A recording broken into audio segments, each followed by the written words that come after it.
Hello दोस्तों, मैं Rakesh Roshan learn tech to tech channel से। और आज जो मैं वीडियो लाया हूँ इसमें मैं कंप्यूटर अवेयरनेस से रिलेटेड 20 क्वेश्चंस डिस्कस करेंगे जो कि एमसीए एंट्रांस के लिए काफ़ी इंपॉर्टेंट है। तो चलिए इस वीडियो को स्टार्ट करने से पहले जस्ट मैं आपसे रिक्वेस्ट करता हूँ कि अगर अभी तक आपने मेरे चैनल को सब्सक्राइब नहीं करा तो सब्सक्राइब कर लें और बगल में जो बेल है उसे जरूर क्लिक करें जिससे मेरे जितने भी नए वीडियोज़ हैं उनका नोटिफिकेशन आपको मिलता रहे। तो चलिए स्टार्ट करते हैं। तो दोस्तों यहाँ पर सबसे पहला क्वेश्चन है, full adder is use to add dash bits to give sum and carry. Full adder हम लोग यूज करते हैं कितने बिट्स को ऐड करने के लिए। तो यहाँ पर जो आंसर होगा वो होगा 3। तो मैं आपको बता दूं कि हाफ एडर हम लोग यूज करते हैं 2 बिट को ऐड करने के लिए और फुल एडर हम लोग यूज करते हैं 3 बिट को ऐड करने के लिए। ठीक है, तो चलिए अब नेक्स्ट क्वेश्चन देखते हैं। नेक्स्ट क्वेश्चन है कि what is the minimum number of 2 input NAND gates are used to perform the function of 2 input XOR gates. मतलब 2 इनपुट XOR वाला गेट्स को बनाने के लिए कितने मिनिमम 2 इनपुट नेम्ड गेट की जरूरत पड़ेगी। तो यहाँ पर आप देख सकते हैं मैंने एक इक्वेशन लिखा है और ये जो इक्वेशन है वो इक्विवेलेंट है XOR के। XOR क्या होता है? जैसे XOR को हम लोग रिप्रेजेंट करते हैं इससे, तो इसका मतलब ये होता है A-B प्लस AB डैश। तो इसको आप कैसे नेम्ड गेट से जो है रिप्रेजेंट करेंगे, और वो भी मिनिमम नेम्ड गेट से। ठीक है, तो यहाँ पर देखिए मैंने एक इक्वेशन लिखा है। क्या लिखा हुआ है? A डॉट AB डैश फिर उसका डैश, ठीक है, डॉट यहाँ पर B डॉट AB डैश फिर उसका डैश और फाइनली जो है उसका डैश। ठीक है, तो जब आप इसको सॉल्व करेंगे तो इसका जो आंसर आएगा वो आएगा A-B प्लस AB डैश। ठीक है, तो यहाँ पर कितने नेम्ड गेट लगे हैं? तो AB का होल डैश वाला ये एक नेम्ड गेट हो गया। उसके बाद A डॉट AB डैश का होल डैश ये एक नेम्ड गेट हो गया। उसके बाद B डॉट AB डैश का होल डैश ये एक नेम्ड गेट हो गया। तो टोटल कितने हो गए? 3 हो गए।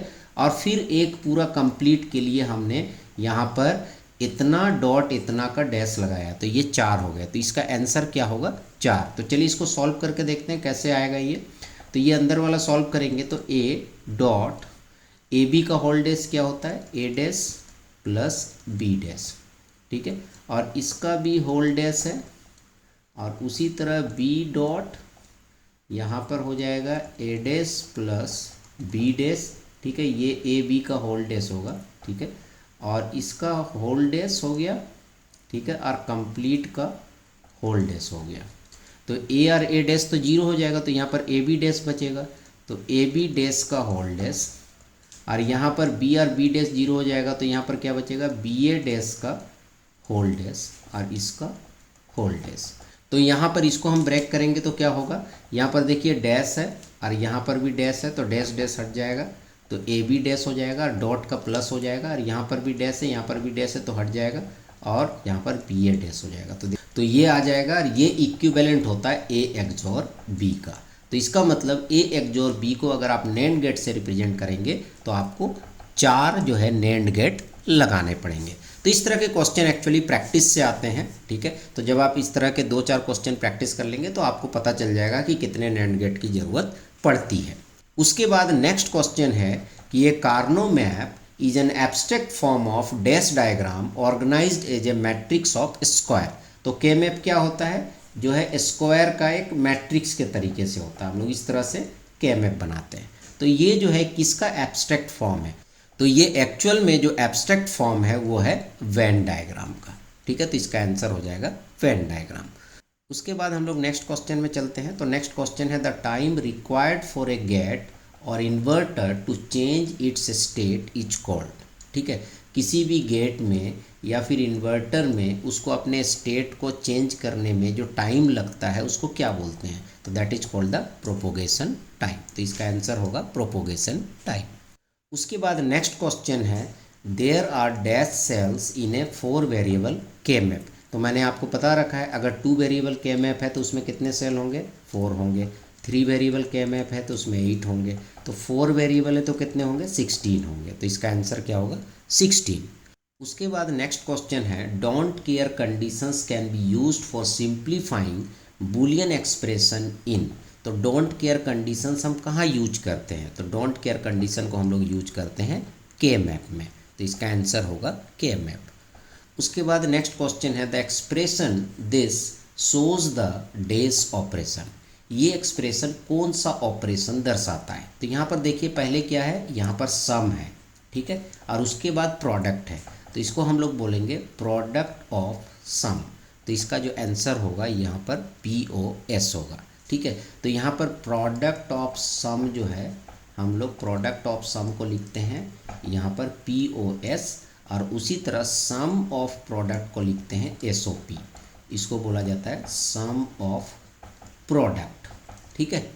तो इसलिए यहाँ पर इसका जो आंसर होगा दैट इज POS, क्योंकि यहाँ पर प्रोडक्ट है किसका, सम का, पहले सम हो रहा है फिर प्रोडक्ट हो रहा है। उसके बाद नेक्स्ट क्वेश्चन है there are dash minterms for 3 variable, 3 variable के लिए कितने मीन टर्म्स होंगे, तो इसका फॉर्मूला होता है 2 का पावर n, तो यहाँ पर 3 है तो 2 का पावर 3 क्या है 8, तो इसका आंसर होगा 8। मीन टर्म्स किसको बोला जाता है, जैसे यहाँ पर A B C 3 वेरिएबल दिया, तो इसके मीन टर्म्स क्या क्या होंगे, A', B', C हो जाएगा, उसके बाद हो जाएगा A', B', C' हो जाएगा, उसके बाद A', B', हो जाएगा, उसके बाद A', B', C' हो जाएगा, उसके बाद A', B', C हो जाएगा, उसके बाद A', B', C' हो जाएगा, उसके बाद A', B', C हो जाएगा, और फाइनली हो जाएगा A', B', C'। तो इन सब को बोला जाता है मीन टर्म्स। तो अगर 3 वेरिएबल है तो कितने मीन टर्म्स होंगे, 1 2 3 4 5 6 7 8। तो आपको इस तरह से निकालना नहीं है, आप डायरेक्ट ये फार्मूला यूज करेंगे, ठीक है। उसके बाद नेक्स्ट है द लॉजिकल सम ऑफ 2 और more logical product terms is called, मतलब अगर कोई लॉजिकल प्रोडक्ट टर्म्स हैं उनके सम को हम क्या बोलेंगे, तो that is the sum of product, ठीक है, जो हमने अभी पहले बताया था। तो ये डिफरेंट लैंग्वेज में पूछे जा सकते हैं। उसके बाद नेक्स्ट है FFFF will be the last memory location in a memory of size, बोल रहा है किस मेमोरी साइज का लास्ट लोकेशन FFFF होगा। तो ऑब्वियसली ये स्टार्ट कहाँ से होगा, 0 0 से, और ख़त्म कहाँ होगा FFFF, ठीक है।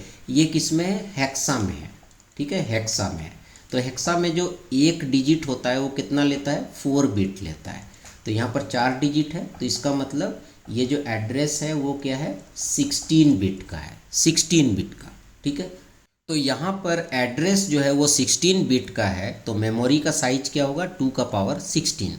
तो इसको आप लिख सकते हैं 2 का पावर 6 और 2 का पावर 10, तो 2 का पावर 6 हो गया 64, और 2 का पावर 10 को हम k लिख सकते हैं, तो इसका आंसर हो गया 64k, ठीक है। तो इस तरह से आप निकाल सकते हैं।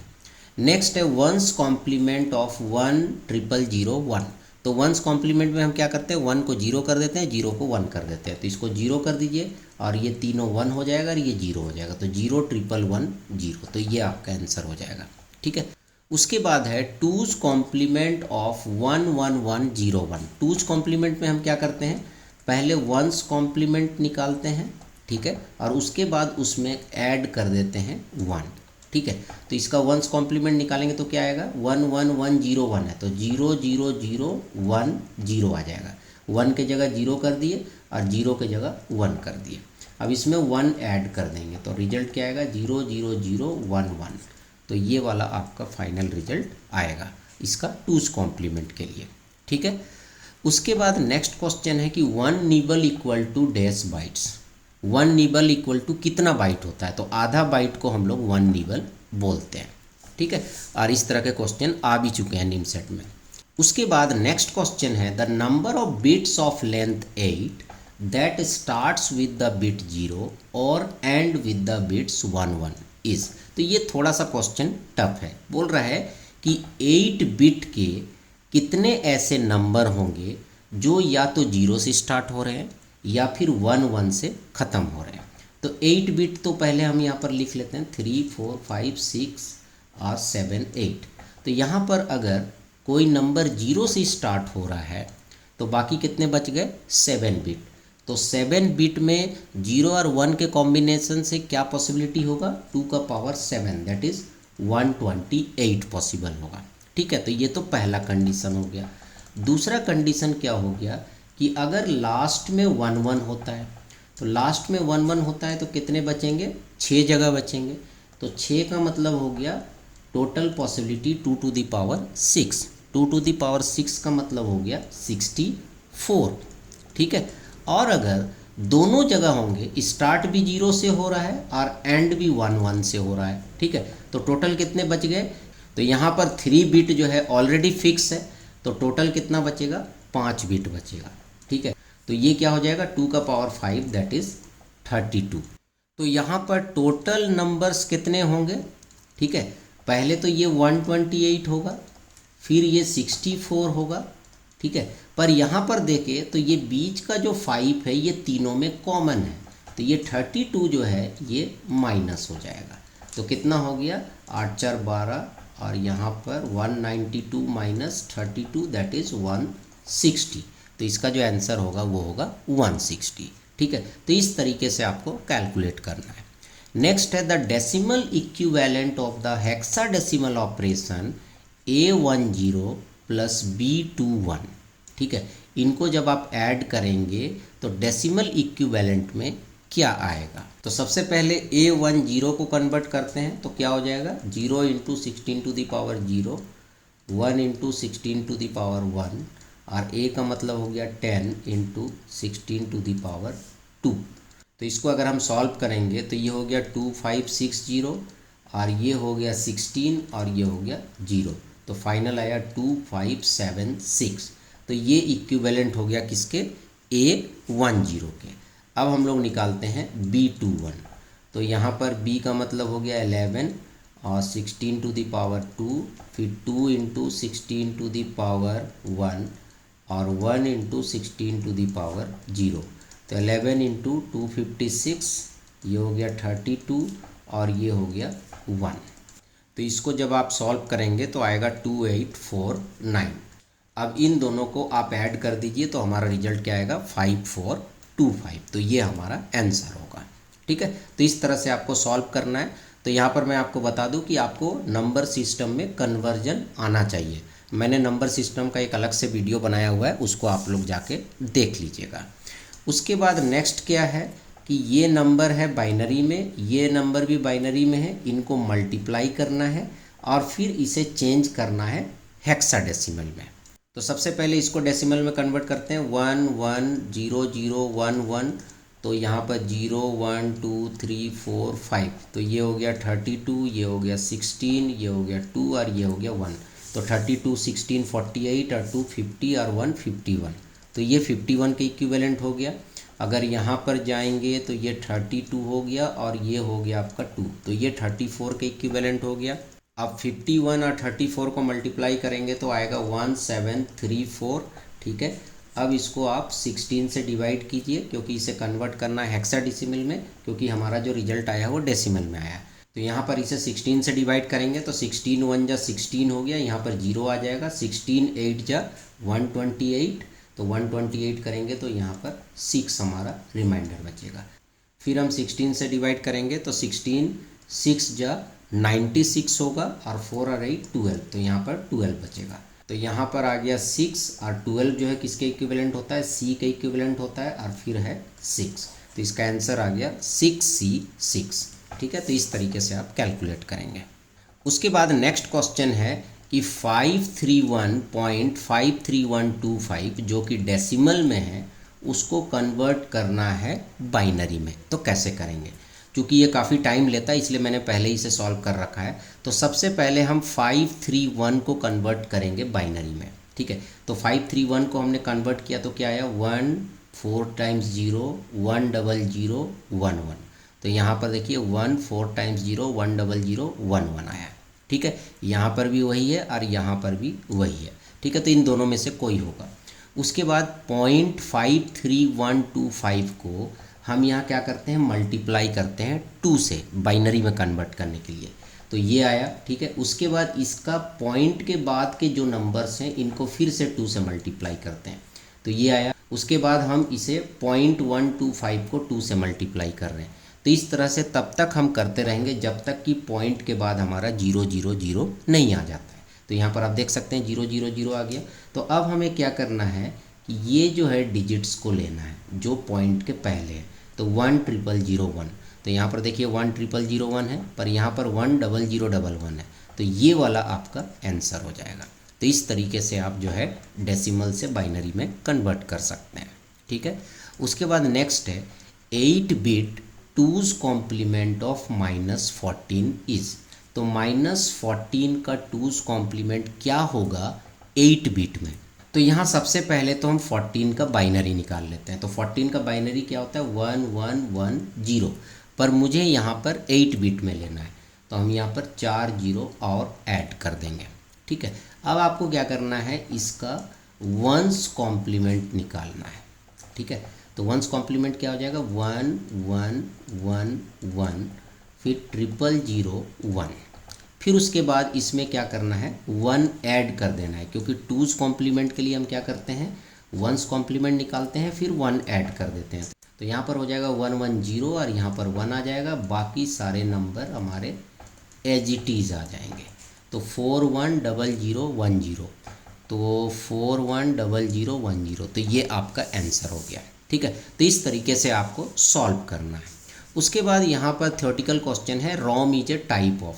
रोम किस तरह का मेमोरी है, कैश मेमोरी तो है नहीं, सेकेंडरी मेमोरी भी नहीं है, तो ये जो है प्राइमरी मेमोरी है। तो प्राइमरी मेमोरी में क्या आता है रैम आता है और रोम आता है।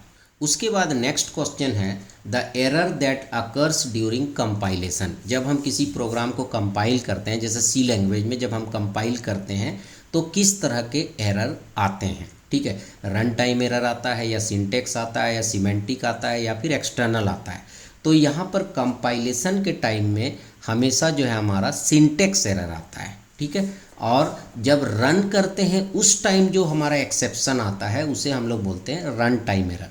पर इस वाले केस में हमारा जो सही आंसर होगा वो होगा सिंटेक्स एरर। तो दोस्तों इस तरीके से इस वीडियो में मैंने आपको 20 मल्टीपल चॉइस क्वेश्चंस कराएं जो काफ़ी इम्पॉर्टेंट है एमसीए एंट्रांस के लिए, और वो भी कंप्यूटर अवेयरनेस सब्जेक्ट के लिए।